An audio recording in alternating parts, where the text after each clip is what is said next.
You know, I just remembered, I don't think we've called about the serial number today. Inside, you see a set of steering levers, a radio microphone. Radio. This is precinct 57. How may I Did you assist find out more about the owner? Still no word, I'm afraid, Okay, sir. thank you. 57. In the cabin, But you know what also we haven't done? We haven't collected our custom dice. the afternoon sun shimmers off the white on blue police livery of the motor carriage. Wait, why am I even thinking about this? Wasn't I supposed to... Do something important? Something murder-related? There's always something important. Doesn't mean you can't take a moment to admire this piece of machinery. That's so true, Interfacing. This is a Caprice Canema, the Caprice Motor Corps follow-up to their highly successful workhorse, Caprice 40, and the answer to the Lum's racing breed, Ferv series. I do love that you just materialize $2 for Encyclopedia. That's probably my favorite trait, because it makes no sense at all, but is very nice. With its air-cooled, rear-mounted 12-cylinder compression ignition engine, driving the rear wheels through a 4-speed manual gearbox, the Canema is able to reach 100 kilometers per hour in 13.5 seconds, and go on to a top speed of 180 kilometers an hour. Won't it roll over in the first sharp corner? The high center of balance is offset by a large battery bank mounted at the bottom of the cabin, feeding all the auxiliary systems and making the Canema effectively a mobile power plant. This tech talk is really rubbing me the right way. Due to a quite steep price tag, it is very unusual to see one in police livery.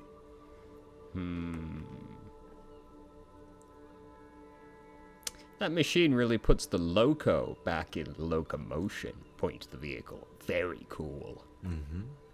You want to take a closer look? What's it packing in there? 130. I reckon that's a 7-liter V12 there. Man, that's got to be a major advancement over the KR18GU engine on the old Caprice 40. It must be an advancement of the Creator engine on the older 40 models, right? Yeah, you know it? The lieutenant seems surprised.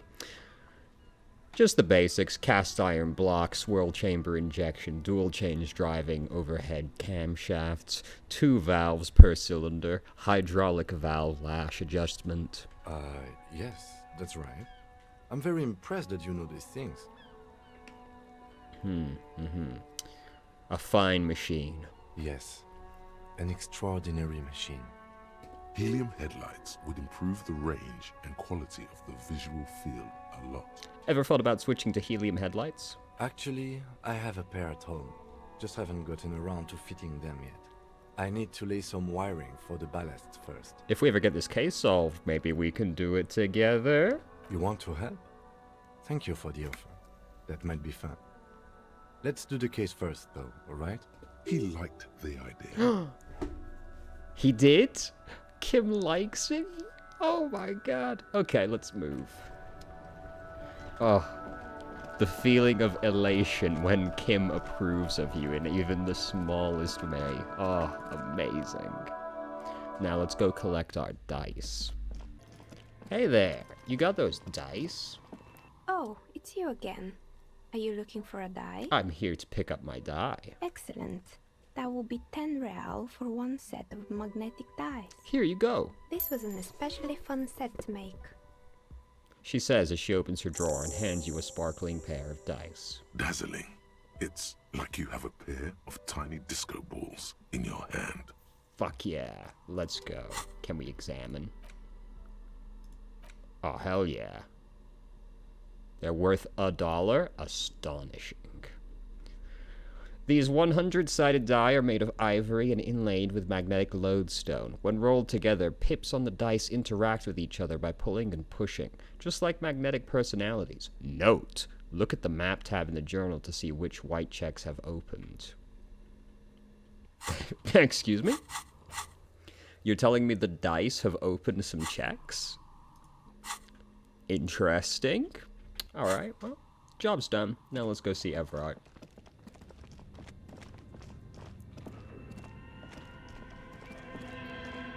Oh wait, no, we need to actually post the damn thing first, don't we? Right. Then we'll go see Everard.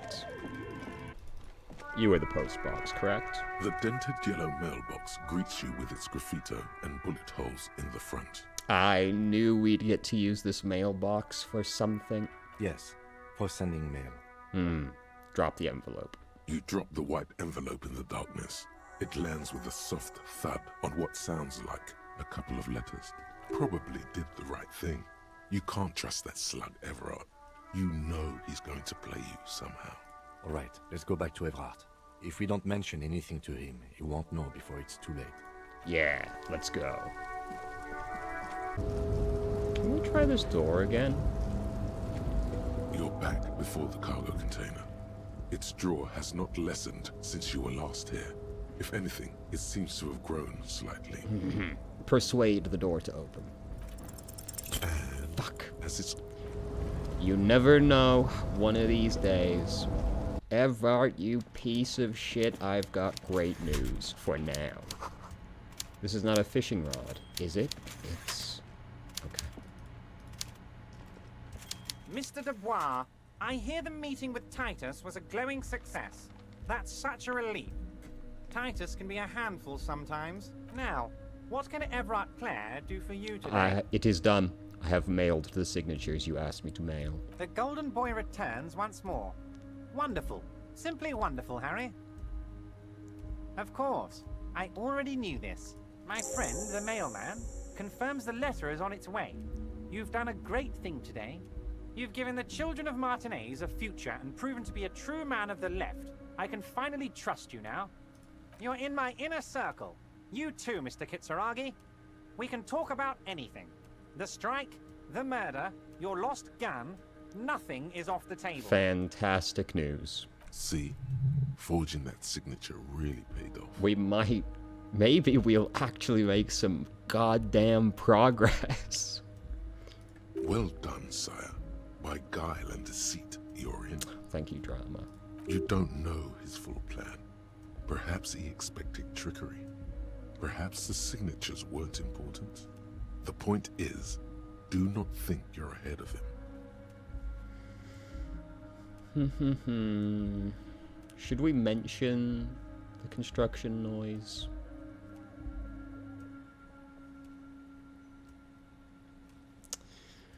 Ah, fuck it. The signatures I got. I know you plan to force them out with the construction noise. Harry, by now you should know I would never do anything tricky like that. However, if the construction noise and limited street access makes some people consider moving, well, let's just say there'll be freshly renovated buildings near the roundabout where those poor people can finally enjoy a significant uptick in quality of life. I'm talking real affordable workers' palaces. Uh-huh. So the village is doomed, The lieutenant says grimly. You were there, you saw the place, a wasteland, there's nothing left. But mark my words, officers, we are going to reset it. Reset. I have big plans for Martinez, and they do not include humans living in those pig sheds on the coast. That land will be used for municipal buildings and commerce. What do you mean? Harry, imagine a youth center supermarket church complex. Employing hundreds, no, thousands of people. The coast will be lit up with enterprise and life. All those ruins out there turned into low-income housing. You know, Everard, I didn't trust you in the first place, but what you're describing sounds an awful lot like you intend to become a landlord, and you're currently acting like a real estate speculator. The most evil of professions. Did you know? Fun fact. The inspiration for Frieza from Dragon Ball Z, who is, by the way, the embodiment of evil in canon, was based on a real estate speculator that Akira Toriyama knew in real life. So, what I'm saying is Everard just became significantly less trustworthy, which is impressive, actually. Harry, enough is enough. We're taking this district back. The war was 50 years ago, for God's sake. It's time to move on. Youth supermarket church complex? Do you really expect me to believe that? From a real estate speculator? Yes, I do. I got the center, I got room for a retail complex, and in 4 years, I'll get the church too. The wheels are already turning, Harry. The wheels of progress. This post-war limbo, I won't stand for it. There are kids practically playing with their own feces out there. It cannot go on. There is true indignation in his voice when he speaks about the state of things, and even a touch of pain. The pain is true. He's seen kids do worse than that. And then there will be a giant statue of him towering above it all. Wait, but will you erect a statue to yourself? I'm not a symbolist, Harry. I'm a realist. My statue will be Martinez rebuilt. 5-story building complexes, kids off speed, and landowners in a zone hating me. That will be my statue. And yours. We're doing this together. I knew you were up to something. Damn right I'm up to something, Harry. I'm gonna make the working man as rich as Joyce Messier. That's my job. Just like yours is to keep the peace. Did you order the hanged man killed? I did not, Harry. Although I am very, very glad he's dead. What did you gain from him being dead? Why, a war, of course. Oh, well, is that all? And what do you have to gain from a war? Victory, Mr. Kitsuragi. I have victory to gain. We are going to start a war with the Wild Pines group and win before they even realize there is a war. They're trained military people. Aren't you afraid for your own men?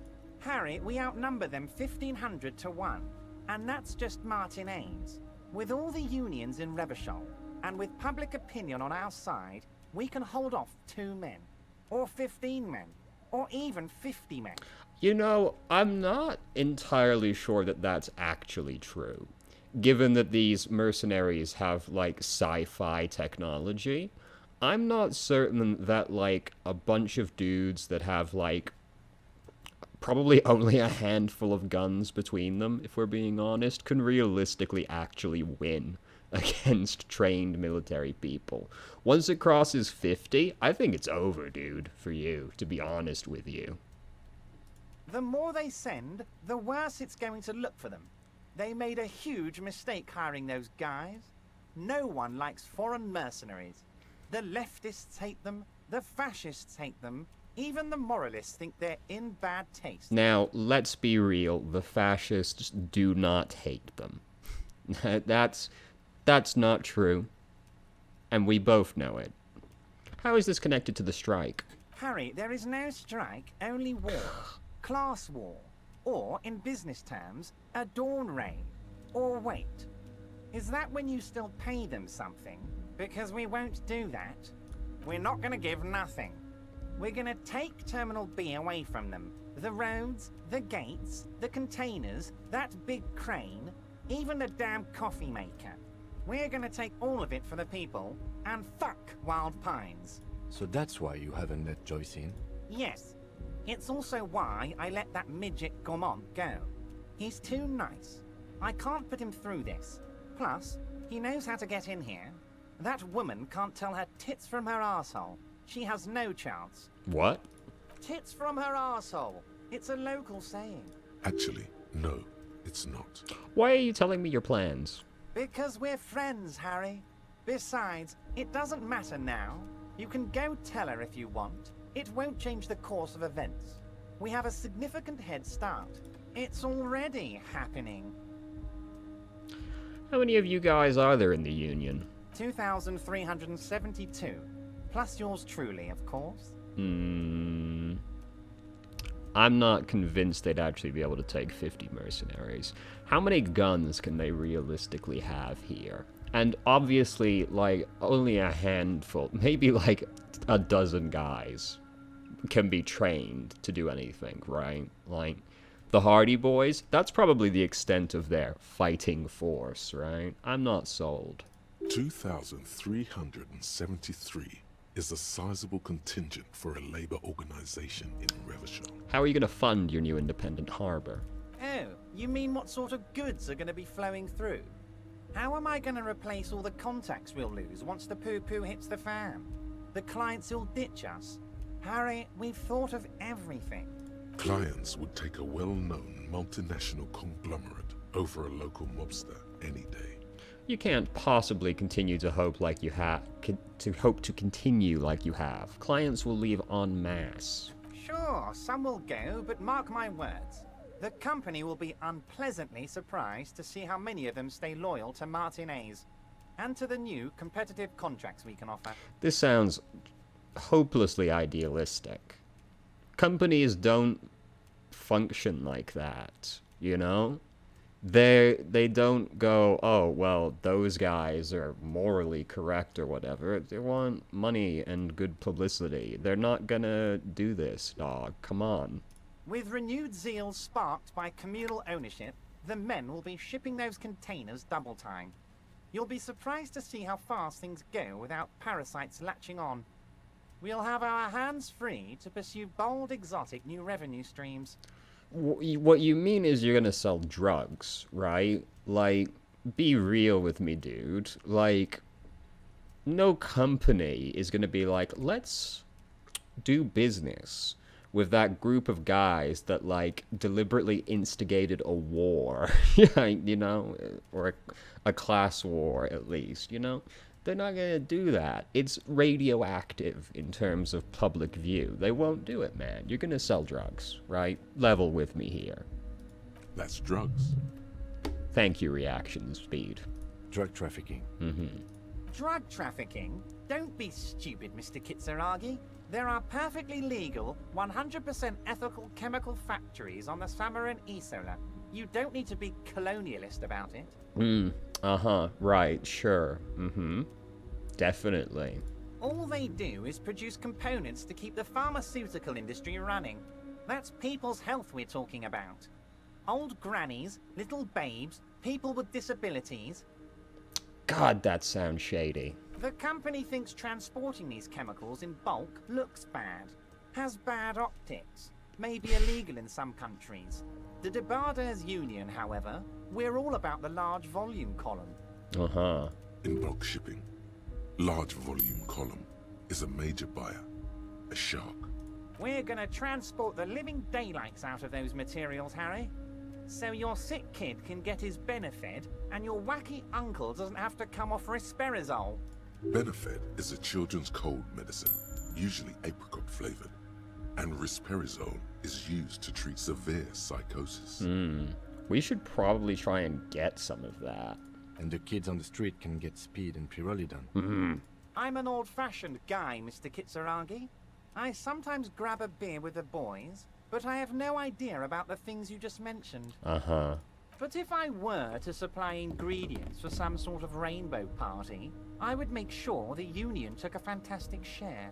And I'd keep that stuff far away from Martinez. Now, I don't know what any of those drugs are, but rest assured, if I did and we sold them, we would take the money. Very reassuring, Everard. He's basically admitting to it.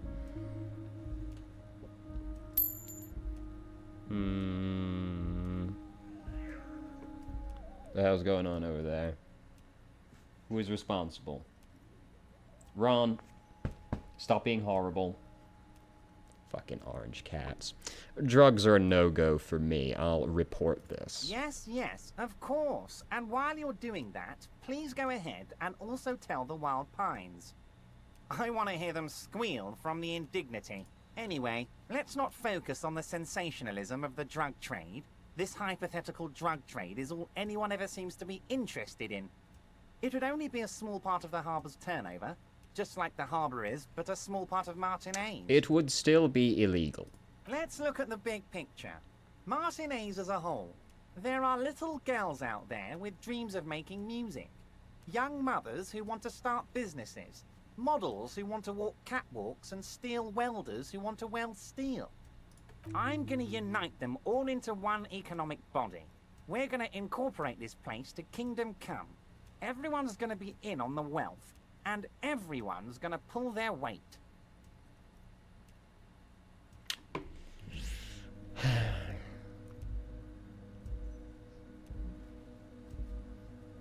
These responses are all terrible. I don't like any of them. On principle, I like the second answer, but like, does Everard actually give a shit? You know? I'm all for communism, but like, this isn't very good communism. Not that there's ever been very good communism. You know, it's one of those things that's good in principle. Not enough flags or kings? Cringe. Horrible. Incorporate? Cringe as fuck. Ugh. Terrible. And I do in fact want to judge. It's who I am, deep down. So I guess we're going to have to say 2, because it's the closest one to my actual opinion. But all of these responses are quite bad, actually. I don't like any of them. That's very ambitious. I love what you're doing for the working man. Thank you, Harry. Thank you.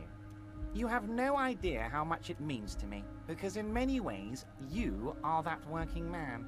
You have already done so much work. I will be telling Joyce about this, though. Can I ask you about specific union members? We're way past specific union members now. This is the big time. We're talking about the future of Revachol here, Harry. You can bother Leonard with that. He loves to run his mouth on such matters. But I'm in big-time mode, Harry. Can I get my gun now? Harry, I've got to be honest with you. Your gun was found 2 days ago. Withholding this information weighed heavily on me. But it had to be done. You bastard. Your gun is with an old woman.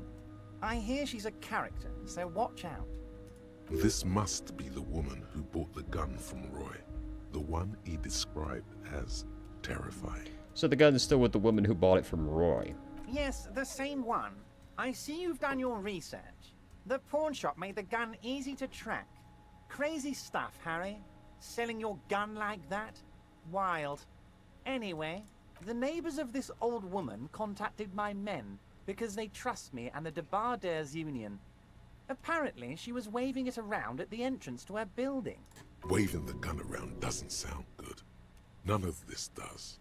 She was waving it around at people. As I said, she's a character. I didn't have time for details. It sounds like she's unstable, but don't worry. No one got hurt. Here I was thinking it was the lawyer that bought it, but I guess not. We might be looking at someone with a medical history here. Watch out. Who is this old woman? Unfortunately, I don't know anymore. You're gonna have to go in blind, Harry. But she's an old lady. How dangerous can she possibly be? Oh, and she calls herself the Pigs. Well, Everard, she has a gun. So quite dangerous, actually. There it is again. The pigs. Like Roy said, not good at all.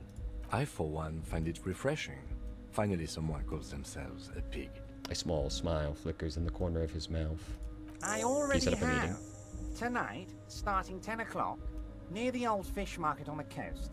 The one on the boardwalk, a little past the fishing village. Be careful, Harry. I would never set you up for anything dangerous, but you did ask for this. Now, back to the fun stuff.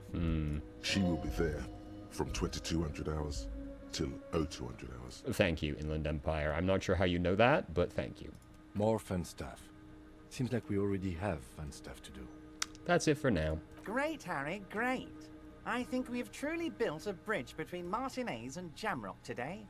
We have united the RCM and the Debarders Union. Suddenly, there's sadness in his tone. This has been so great. I'm sorry we don't have more fun things to do together, but if you ever feel like bouncing something off me, my door is always open. Why is this highlighted? A few more questions about the harbor. I'm always happy to Okay, never educate mind. very nice... That's all. Goodbye.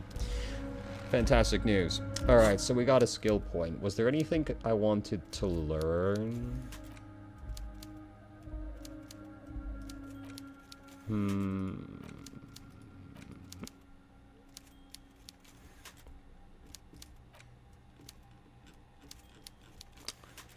One more door does sound interesting. Is there anything terrible?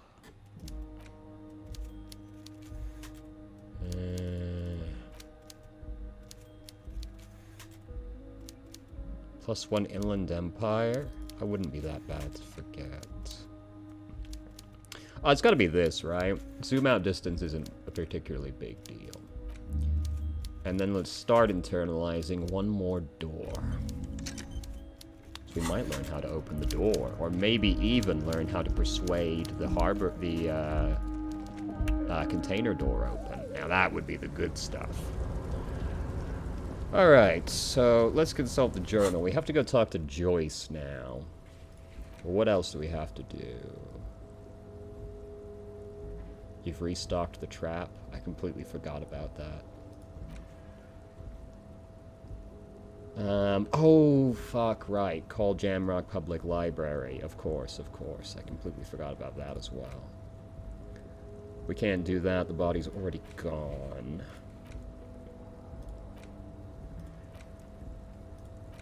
That's good. Tattoos. Might take a while. Find a way into the secret passage.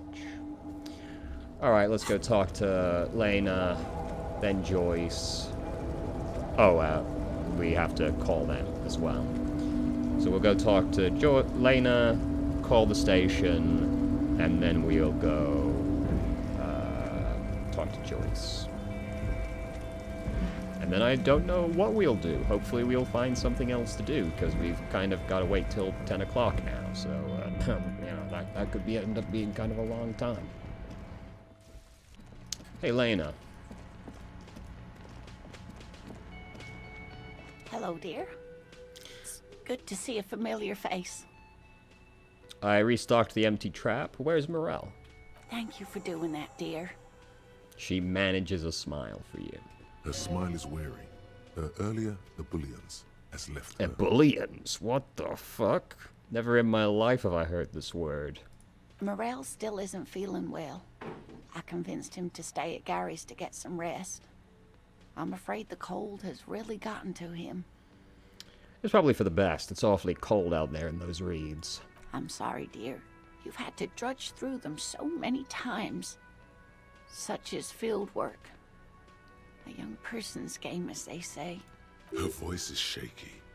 What is going on here? So, who's gonna check the traps? Morel will eventually, or we'll talk Gary into going back out, perhaps. The lieutenant stares at his shoe, caked in mud.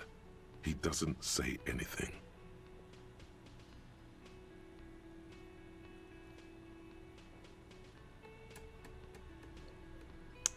Once more, onto the breach, then. That really is too much, sweetie. Thank you for your dedication, but I can see you're coming down with a cough yourself. Very strange. Why is she not letting you do this? It's like she's given up. Lena, what's wrong? You seem different. Different? How? The half-moons of her glasses reflect you as she looks up at you. Answering a question with a question, for example. Defensive isn't her usual style. You're on the back foot. I'm in doubt, sweetie. That's all. Everyone is now and then. You're in doubt? About what? It's, a strange feeling. I haven't really told this to anyone, but you are a police officer. One of the least trustworthy people on the planet, but go on. Do you ever wonder if some lovely story from your childhood is just that? A story? Or a dream? This is what I thought we'd get to. Seeing the Insulindian phasmid was just a story I used to tell people. I didn't really think about whether it was real or not. Ah, this is exactly what I actually expected to happen earlier. It does make sense she wouldn't do that while Morel was around. But Morel told me you'd seen it. You also told me. Morel's so proud of it. He always tells everyone. A terrible sting in the heart. Regret. You seemed to really believe it happened. Doesn't that count for something? No, sweetie. There's more to it than that. Morel was so eager to believe my story was evidence of the phasmid's existence. That I'm some queen of the cryptozoologists. That. And for years his belief made me believe too. But now, We're both getting old, and he's still working himself sick out in those reeds looking for it. But what if I was just wrong? I think I was. The lieutenant opens his notebook, but doesn't write anything.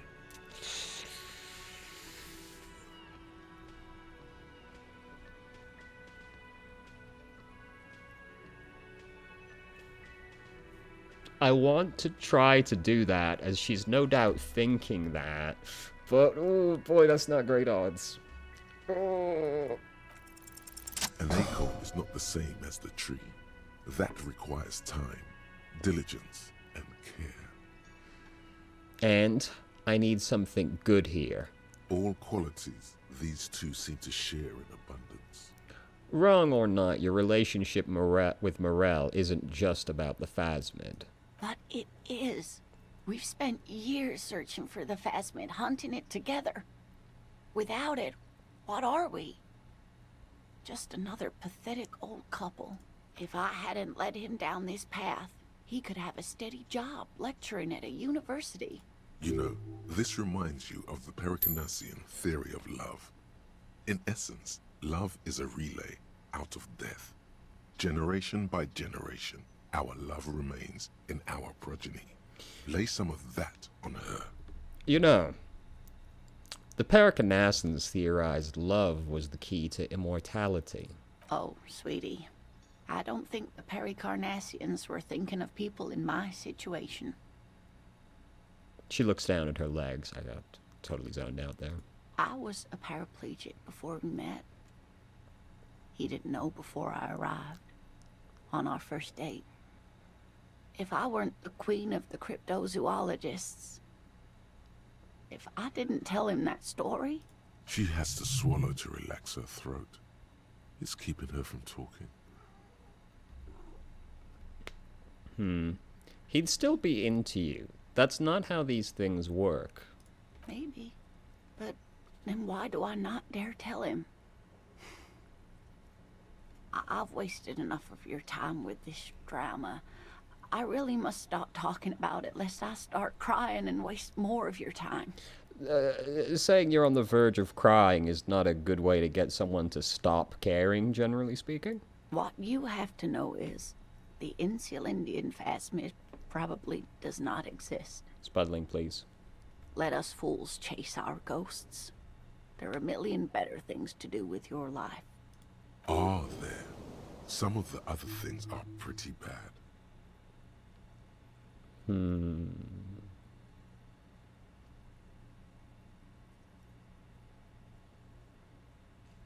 Thing is, you're not sure you made it up either. I'm not sure of anything. Sometimes I still see it, you know. The real memory. Not the memory of the memory, but it's so hard to tell the two apart. Rising, unfolding from the reeds on a hot summer's day, like a benevolent god. Either way, I should go.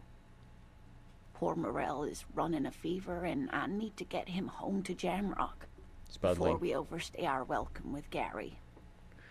Are you sure you don't need help getting to Gary's? Oh no, thank you, but I can get there on my own. This old thing is gas-powered. What? And then a taxi home. It's not so bad. You have a gas-powered wheelchair? That's fucking rad. Holy shit. You do that. I'll check the traps one more time. Really?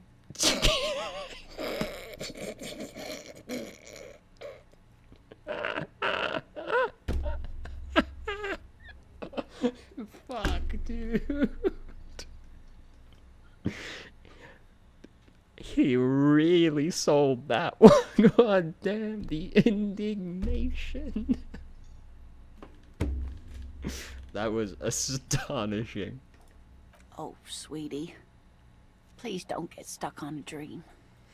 Take it from me and Morel. Can I have your address, just in case there's news? Okay. It's 1113 Tabernacle Road. Jamrock, but... A sigh. She doesn't think you'll need it. It's been a pleasure, ma'am. Likewise, sweetie. Thank you for everything. Truly. even though it turned out to be a... The sentence remains unfinished. A waste of time. A dream. A lie. Like that, she drives off. The gas engine sputters quietly as she gets to the doors, then pushes them open. Outside, it's raining. We should go too. That was really fucking depressing. Alright, well, on a brighter note, let's call the station and tell them about the dead body we found. Inside, you see a set of steering levers, a radio microphone. This is Precinct 57. How may I assist you? I need to report a dead body on the Martinez boardwalk. One moment. You can hear her shuffling through some papers. Can you please describe the body? Age, sex, cause of death? An unidentified middle-aged man, height 170 to 175 centimeters, dark hair, medium build. Looks like he slipped, fell through a hole in the boardwalk, and hit his head against the metal bench. We suspect he might have been inebriated when he fell. There were bottles all around him, and traces of vomit on his shirt. Any signs of violence? No, it seems like it was an accident. No field autopsy necessary. She repeats. What about his belongings? Did you examine his clothes? He was wearing boots, trousers, and an old leather jacket with a bright blue lining. I found a library card from his pockets. Any information on the library card? It's from the Central Dramrock Public Library. It belongs to someone named Billet Mijan. Good. You have a lead. Do you and Lieutenant Kitsuragi want to take the case, or should I assign it to someone else? We're taking the case. I have assigned the case to Lieutenant Kim Kitsuragi. Please follow up on this library lead to identify the man. We'll send someone to take the body to the morgue. That's all for now. Thank you for reporting in. Is there anything else I can do for you? Connect me to the Jamrock Public Library. Hold on, officer.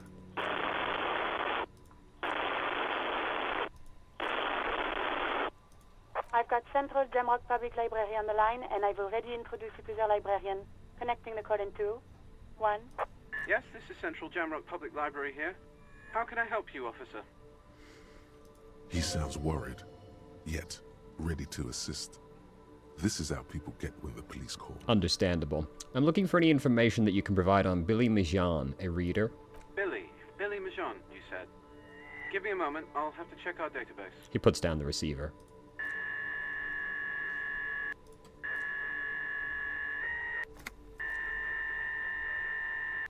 On Moreau Drive in Central Jamrock, in a darkened hall lit by orange desk lamps far away from the noise outside, a middle-aged man taps commands into an old radio computer. A printout falls on the desk. Behind him, a lonely reader scours some dusty bookshelves, looking for a paperback. Yes, hello, are you still there? I found Billy Majon's home address, is that alright? No phone number, unfortunately. They're too poor to have a phone line. Yes, home address is fine. Here we go, sir. Rue de Saint-Ghislain, 33B, apartment number 20. It's in Martinez, I believe. Cape Side Apartments, it says. That's all. Is that the apartments over there? That's where the smoker on the balcony lives, isn't it? Do you have any other information on Billy Mijan? It says here that they returned their last book just a few days ago, but I wasn't at work that day. Do you know someone who was? Marie? Marie? Do you remember a reader named Billy Majon? They returned a Tybalt book the other day. You hear someone answer from afar. Yes, it was my colleague Marie. She said that it was Billy's husband who returned the book. He also asked for this new sci-fi release, Lowe's Radio City 87, but we don't have it yet. Good. You have a name now. So Billy Mijan is a woman, not a man. How did your colleague know that it was her husband? Marie knows Billy. She's been working here longer than me. Sometimes her husband returns some books for her. And then goes for a little drink later, on the lookout. Do you know the husband's name? Sorry, no. Marie only knows him by sight. Can Marie describe to me what the husband looked like? Marie? A moment passes. She said it was an older man, and that she's pretty sure he'd had a drink or two the last time she saw him. What was he wearing? 1 second. The librarian turns away from the phone again and relays the question. Would be easier to put her on the line, but... Sorry, Marie wasn't really paying any attention to that. Thank you, that's all from me. I have no other questions. Happy we could help. Goodbye, officer. Librarian hangs up the call and gets redirected back to the station with a soft click. Anything else you need from me? I'm done with the radio for now. 57. In the cabin, you see a Okay. Let's go and check out the apartments. What did they say? 201? Apartment 20. Okay. You're the only other interactable door here. A weathered brown door. The number reads 20. The lieutenant motions to you to go ahead and knock. Ah, this is gonna be rough. This is the door. You already know it's the right door. This is going to be so hard. Hold on, Kim. We should discuss this before we move on. What should we expect? You're right. Let's talk this through. He looks at the apartment door and lowers his voice a bit. We have our first preliminary identification. In all likelihood, the deceased is the husband of Billy Méjean. We need to confirm this, as well as deliver the death notification to Billy herself. Now, delivering a death notification is never an easy task. There's a reason why it's often called the most stressful part of our job. This is why it's usually done in pairs. You got this. I'll be monitoring reactions, ready to act if necessary. Do you have any advice on how to tell her he's... Dead? Just don't say that you know how they feel. You don't. Very valid. Good advice. Alright, I think I'm ready. The lieutenant motions towards the door. Hello? Who is it? A voice calls from the other side of the door. Is this Billy Machine's home? This is the police. Please open the door. The police? A moment, please give us a moment. You hear shuffling inside. There's fear in her voice. Fair. Come in, the door is open. Okay. Is there anything in the room? That would be in poor taste. It's you from the bookstand. No! Did you come to bring my cockatoo back? Fuck. I hate that I was right. She smiles nervously before the smile vanishes from her face. I don't think I introduced myself properly. I'm Billy. Would you like something to drink? Tea? Lemonade? We're out of coffee. The lieutenant has taken off his foggy glasses and is busy cleaning them in his handkerchief for now. You're on your own here. Condensation. From stepping inside. He must feel vulnerable without his glasses. Is this why he's letting you take the lead? Thanks, but I'm alright. Is this about Victor, my husband? Is he in some kind of trouble again? I can come pick him up in the station if that's what. She stops, her eyes trying to read answers from your face.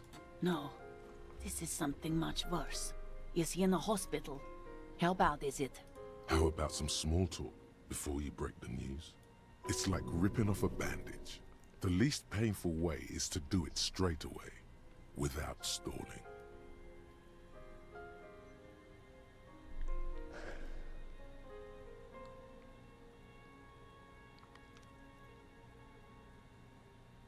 Tell her about the dead body. I don't want to. But we have to. I don't want to do this.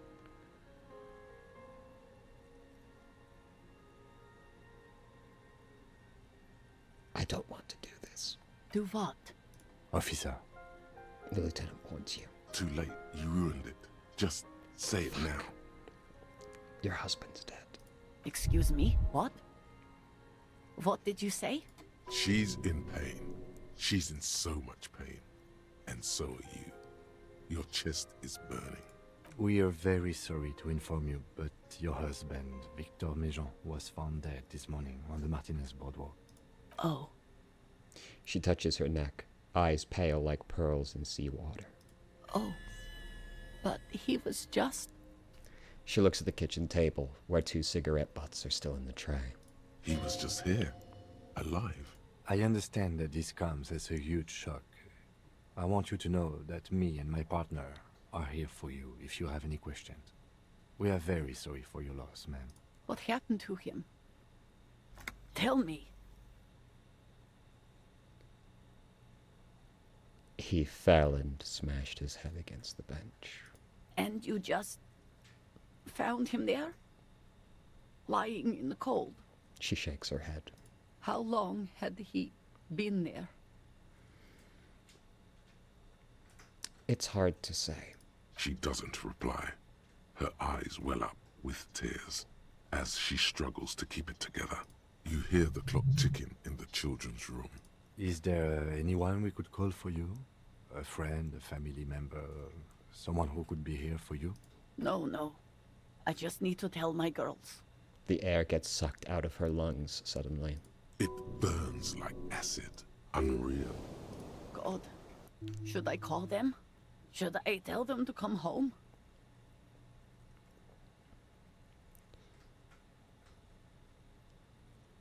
Yes.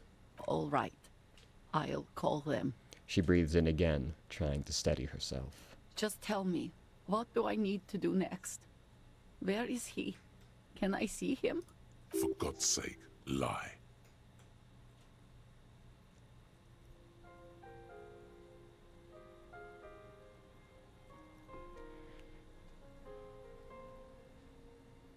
He's in the morgue. And who should I contact? He was taken to the city morgue.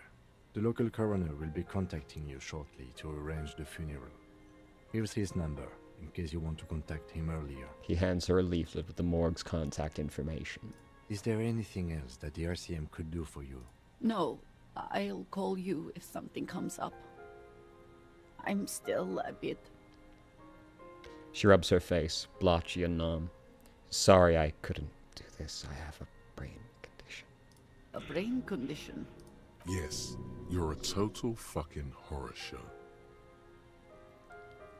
I drank too much and now I can't do anything right anymore. Yes, that's what happened to Victor too. Oh, fuck. Apologies.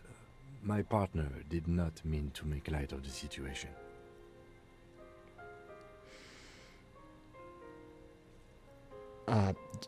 Alright. That's it then. Again, if there's anything we could do for you, then don't hesitate to call the RCM, ma'am. She just nods, distant and inconsolable. The bed springs rattle beneath her as she begins to shake. I'll take it from here. Thank you. She points to the front door, breathing fast now, holding herself back. We should step outside and talk. Set the library card by her, leave the room.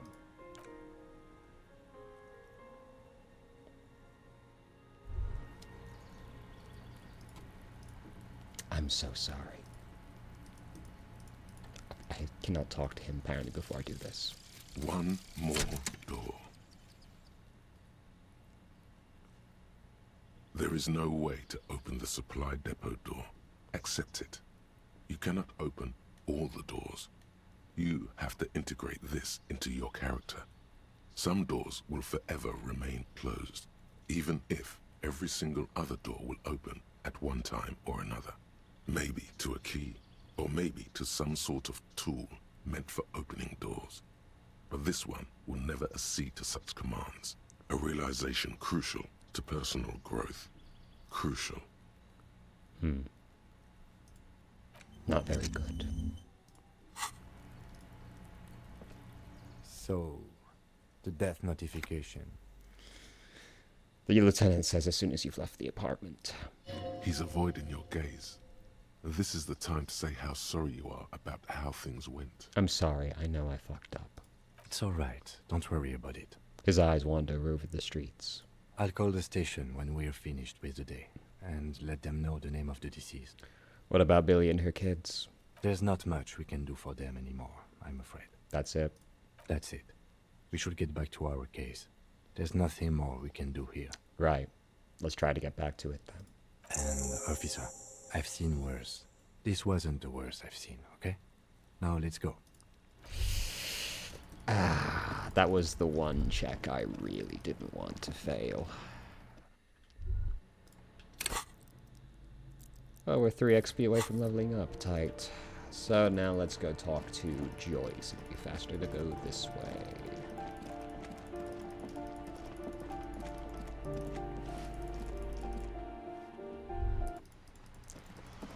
Joyce, my friend, I have awful news. You're back. Good. What can I help you with? I found my badge, by the way. My love, you did. She inspects the piece of blue plastic, her eyes scanning from left to right. She is memorizing your badge number. Pleased to meet you, Lieutenant W. Frater Dubois. I am glad to see a man of high qualification. The situation is precarious. Oh boy, is it. What can I help you with, Lieutenant Frater? Fuck. It's gotta be in here somewhere, right? Of course. Of course. Don't tell her you've met Everard right away. There's time. Oh, okay. More Understood. lessons in basic reality? Glad to have been of assistance. Is there anything else? I guess we won't be doing that. So what is there left to do?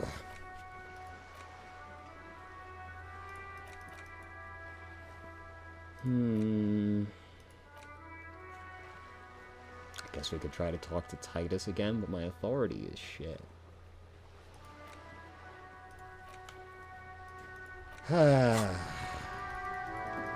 There's so much time.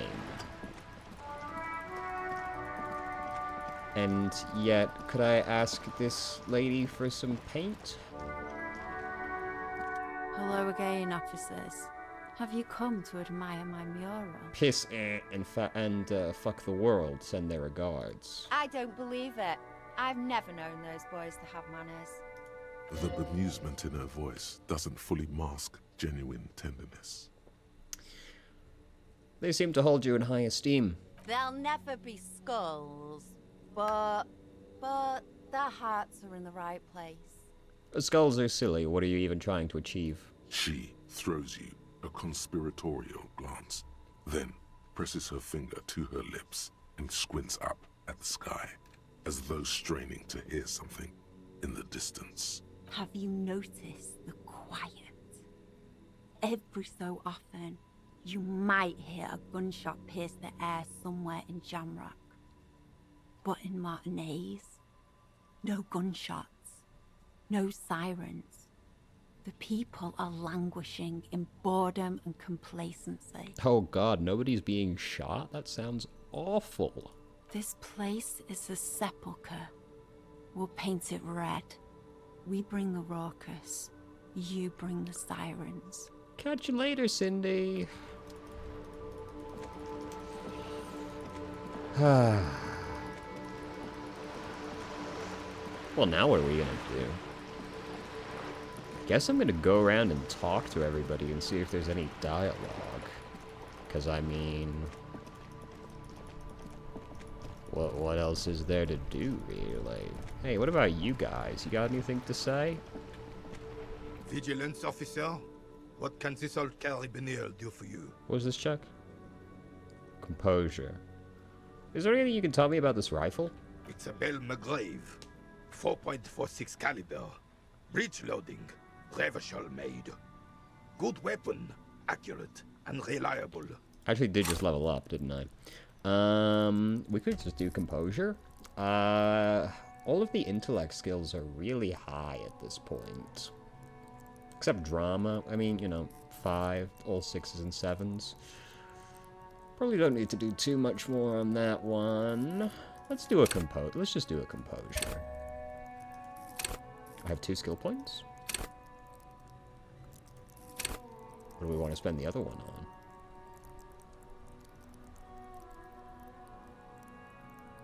on? Reaction speed, maybe? This seems to come in, like, surprisingly often, actually. Let's do a reaction speed. Alright. This one's inoperable. The bolt spring is missing and the mechanism is jammed shut. Still a beauty. Where did you find her? In the basement there. I'm not surprised. There are probably lots of forgotten wartime weapons lying around here. Back in the day, everyone had something stashed away. As for the rifle, I don't know what else to tell you. These BM-446s are an antique. No one uses them anymore. The ammunition is impossible to find. Do we have any composure clothing?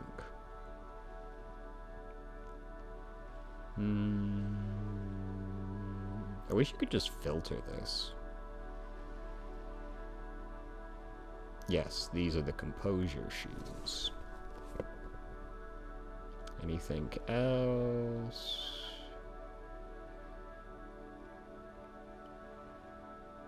Is anything giving a negative to composure? No. Hear that? Magnesium. That's what you're lacking. The lack of magnesium has you slouched. So there's a lack of magnesium in me. Yes, and it's critical. Look at yourself. You're practically devolving into a fish due to the lack of magnesium in your bloodstream. So I need to mag it sideways. Mag it sideways? What are you talking about? You need to mag it up. You've probably had 2 heart attacks and a minor stroke already. And the only prescription is insane amounts of magnesium. You're saying I need to become a magnesium-based life form? Yes. If you want to live, you need to evolve. You need to transcend the carbon barrier. Go to the apothecary and buy insane amounts of magnesium. It will reverse the damage to your circulatory system. I can't deny I'm a little upset that I spent both those points, because this sounds like a very funny trait to internalize. It is generally understood that human beings are carbon-based organisms, fusing little carbon tubes together to form complex and mushy structures capable of thought, love, and locomotion.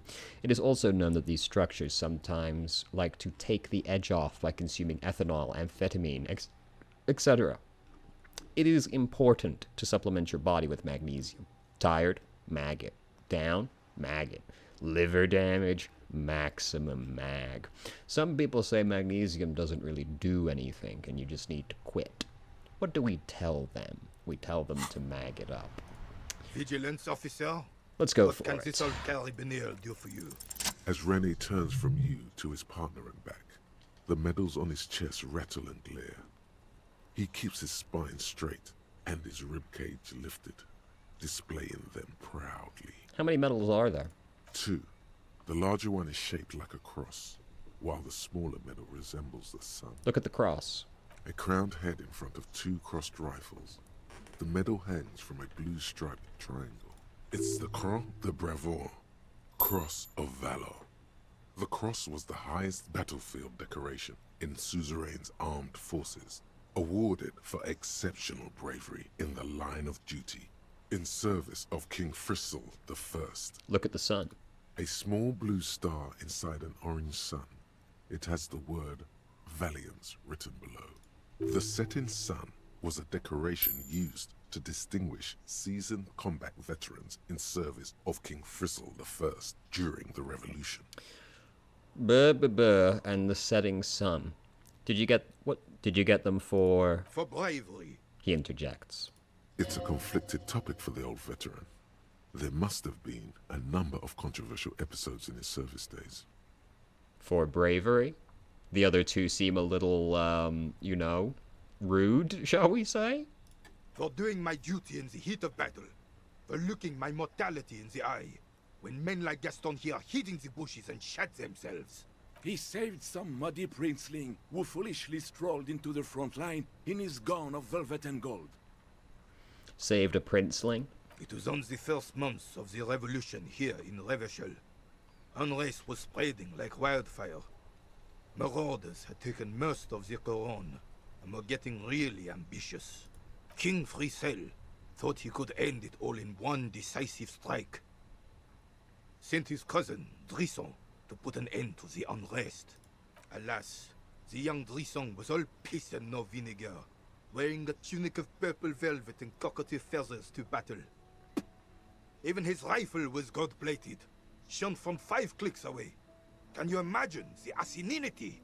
He really despises that Drissant fellow. I was picking up on that reaction speed, thank you. Glad we invested in you. Purple velvet tunic. That isn't exactly camo. Gonna have to disagree with you there, Kim. In Warhammer 40k, do you know what the orcs do to camouflage themselves? They paint themselves purple. Do you know why that is? It's because purple is the stealthiest color. Do you know why purple is the stealthiest color? Have you ever seen a purple orc? Didn't fucking think so. Moving on. To keep the long and bloody story short, Drisson marched us against the partisans in Couronne. And when I say marched, I mean made us walk into captured enemy territory, single file, like toy soldiers, while he rode in front on his giant red stallion. This is very cringe, yes, as war tends to be fair. The rebels were smart. They let us come real close before opening fire. Suffice to say, it was carnage. Must have been a bloodbath. I got shot in the left shoulder and went down. Just a flesh wound. But just as I turned over, the prince fell into the mud next to me. He was missing his lower jaw. Oof. Then his horse, driven mad by the noise and smell of gunpowder, stepped on my leg and shattered my knee. Holy shit. It's painful to even think about. Okay, then what did you do? I grabbed my sidearm and shot the beast in the head. Then everything went black. Capitaine Arnoux, le fléau des chevaux. The bane of horses. When I came to, it was all over.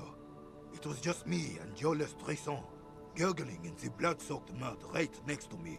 The dink had taken numerous flesh wounds and lost a lot of blood. But despite missing his jaw, he seemed hesitant to die.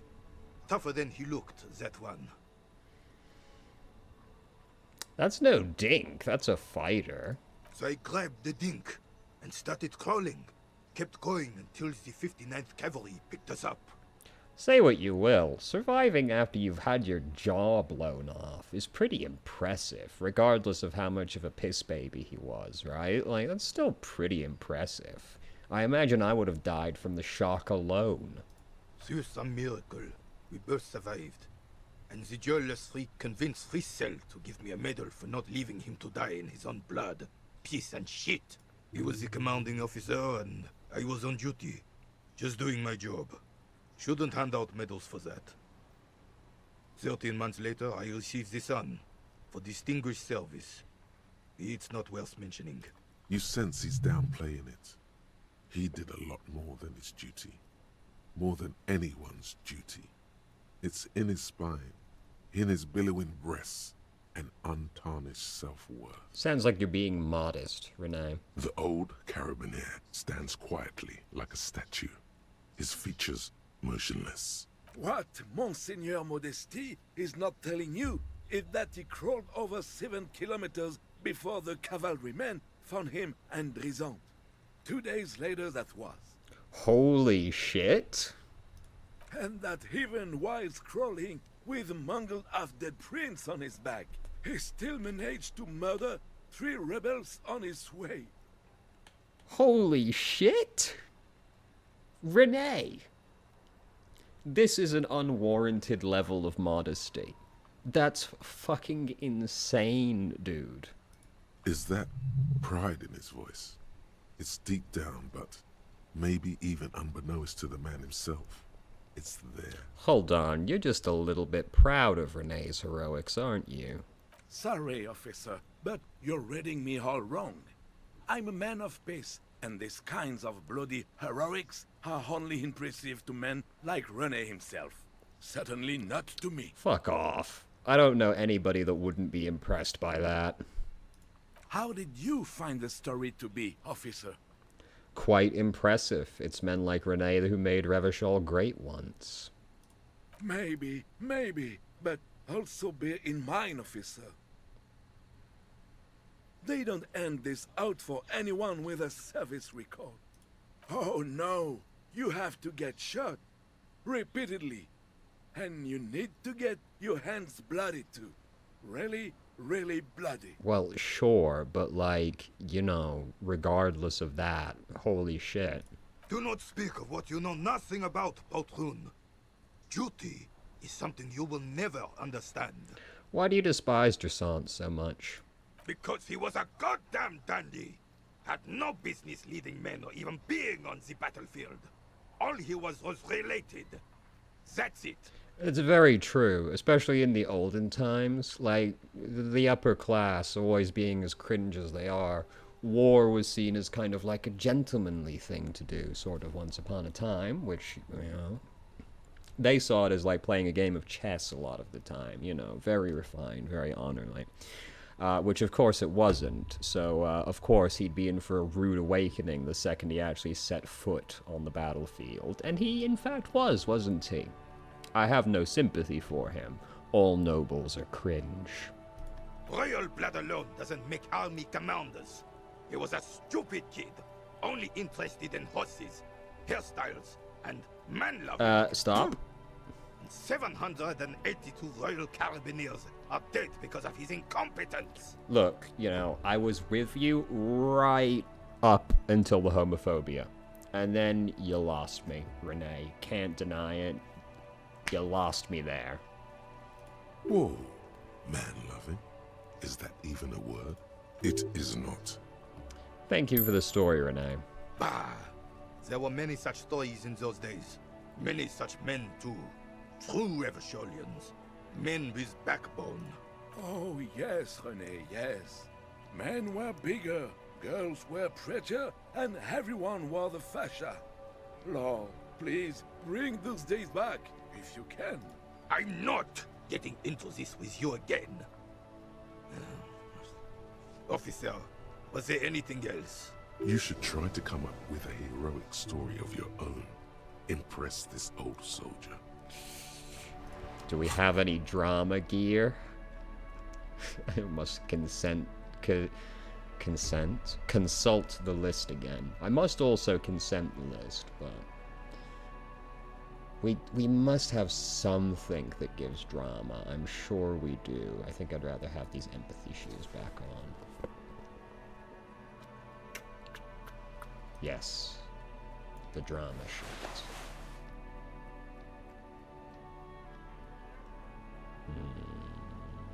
Aha. Okay. What did that do for our chances? Vigilance, officer? Let's go. What can this old carabineer do? Unfortunately, there doesn't seem to be anything worth mentioning among your achievements. You should resort to good old lying. Lying just isn't my style. I'd rather get back to questions. But of course, sire. Looks like they're waiting for you. That was a disappointing result. It's not been a good day around here for these skill checks. Let's put our less horrible clothing back on. Alright. Who else can we talk to?